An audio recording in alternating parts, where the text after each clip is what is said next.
and at the end you can't close because you're too scared to talk. What's going on, guys? In today's video we're going to be talking about the number one thing that I struggled with as a salesperson, and once I overcame that struggle I ended up making hundreds of thousands of dollars year over year over year. That number one thing is price. I know a lot of sales managers, when they train their team, they want to show their team how to do a product presentation, a walk around, a demonstration. Some managers might lean towards getting over objection handling. So how do you go over objections? What do you say? When do you say it? How do you say it? However, one thing that's always left behind by most sales managers, and this is also a fault that I had when I was a sales manager, is teaching your salespeople to get over being scared of talking about the product.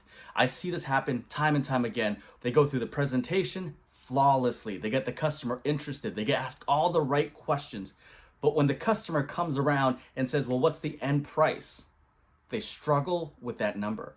Oh, well, Mr. Customer, it's like $345 bi-weekly. Oh, Mr. Customer, it's like $8,000 altogether, taxes. Unfortunately, when this happens, because the salesperson did not have confidence and conviction in the price of their product, the customer also loses confidence and conviction of the price of that product. What typically happens is the customer goes, oh, okay, well, I got to think about it.